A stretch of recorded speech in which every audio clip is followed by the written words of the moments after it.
आज बाबा के पास सूक्ष्म वतन में भोग लेकर सभी की स्नेह भरी याद लेकर बाबा के सन्मुख पहुंची। बाबा को जाते ही जिनके निमित्त विशेष भोग होता है, बाबा को उन बच्चों की, उन भाई बहनों की विशेष याद बाबा को देते हैं। याद देने के साथ बाबा उन्हें वतन में इमर्ज कर देते हैं। तो आज विशेष शांतामणि दादी के भी निमित्त भोग था। किरण भाई और एक बॉम्बे के भाई, उनके निमित्त भी विशेष भोग था। बाबा को याद देने के साथ बाबा कहने लगे कि अभी समय के अनुसार जो ये समय बीमारी का चल रहा है, और बाबा भी चारों तरफ चक्कर लगाते यह देख भी रहे हैं कि कहाँ कहाँ बाबा के बच्चे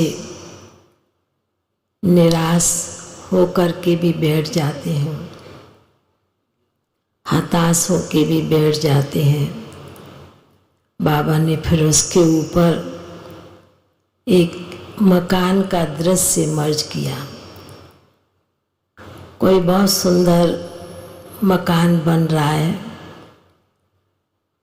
बाबा ने कहा कि देखो बच्ची, ये मकान तैयार हो रहा है।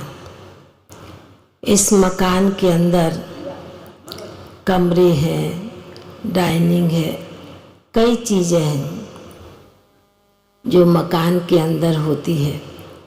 तो बाबा ने कहा कि दुनिया वाले जब कोई मकान तैयार करते हैं तो तैयार करने के साथ साथ वह उसकी कल्पना भी करते हैं।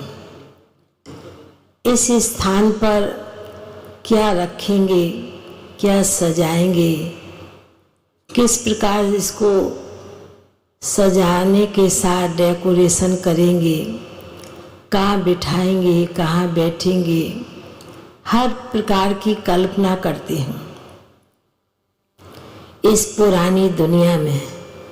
तो बाबा ने कहा उसके ऊपर कि बच्चे, जिस प्रकार आप बच्चे सेवा के लिए, उन्नति के लिए कई प्रकार की कमेंट्री करते हैं सेवा बढ़ाने के लिए, तो बाबा ने कहा कि इसलिए समय के अनुसार, क्योंकि जो समय चल रहा है उसमें तो सिर्फ बीमारी की बात जास्ती याद करते हैं, वो बात बुद्धि में बैठ जाती है।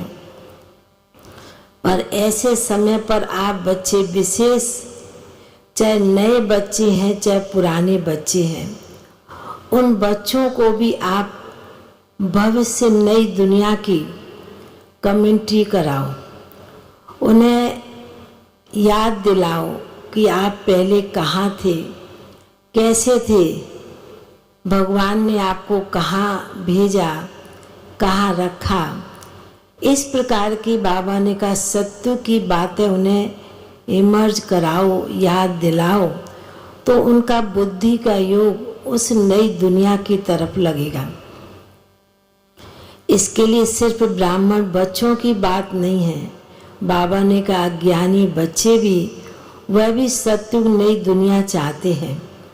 बाबा के बच्चे तो जाने का पुरुषार्थ कर ही रहे हैं, पर आप बच्चे भी ऐसी नई दुनिया में ले जाने के लिए उन्हें इतना उत्साहित करो कि बाबा ने कहा कि वह अपने आप ही बाबा के घर में खिंचे चले आए।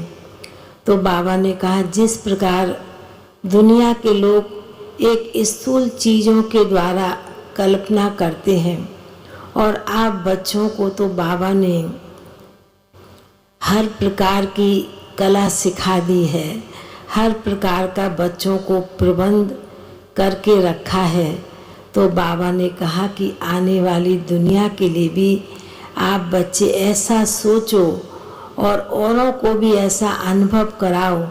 तो सचमुच में बाबा ने कहा पुरानी दुनिया ऑटोमेटिकली भूलती जाएगी और नई दुनिया बुद्धि में सदैव याद रहेगी। तो बाबा ने कहा दुख की दुनिया को भूलने का यही साधन है। ऐसे कहते हुए फिर तो बाबा ने भोग की थाली रखी थी। तो बाबा ने विशेष आज शांतामणि दादी को भी इमर्ज किया। बाबा ने कहा कि देखो बच्ची, इस बच्ची ने दादी की तरफ दृष्टि डालते हुए नज़र घुमाते हुए बाबा ने कहा बच्ची ने भी विशेष जून मास ही चुना, क्योंकि मम्मा के यह भी साथी बनकर परिवार के ही थे। इसलिए बच्ची का भी कुछ स्वभाव संस्कार मम्मा जैसा ही था। बहुत ही जब साकार में थी तो बच्ची बहुत ही निर्माण चित, सरल चित होकर बहुत प्यार से सभी को चलाती रही है। बाबा ने कहा कि एक एक बच्चों की यदि भगवान भी, बाप भी जीवन गाथा लिखे और जीवन गाथा सुनाए तो बाबा ने कहा कितना समय बीत जाएगा। इसलिए बाबा तो हर बच्चे की बात को बड़े दिल में समाते हैं। फिर बाबा के सन्मुख और दोनों भाई बैठे थे, किरण भाई और वो दूसरे भाई भी बॉम्बे के।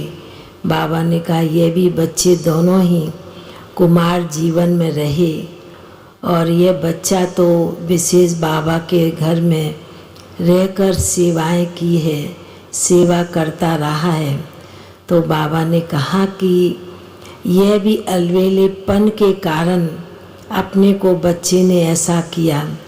तो बाबा ने कहा कि ब्राह्मण जीवन अपनाया है, तो ब्राह्मण जीवन में हर एक बच्चे के लिए बाबा कहते हैं कि ब्राह्मण जीवन अपनाने के साथ ऐसा कोई कर्म नहीं करना है।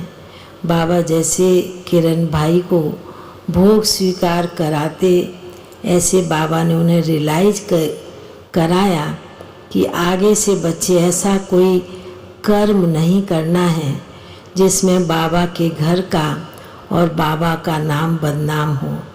तो बाबा जैसे कि दोनों भाइयों को बड़े प्यार से मधुबन का भोग स्वीकार कराते, फिर तो जैसे बाबा मर्ज कर देते हैं, दादी को भी मर्ज कर दिया और फिर बाबा ने बड़े प्यार से और भी आत्माओं का भोग था उन्हें भी इमर्ज किया और प्यार से भोग स्वीकार कराया।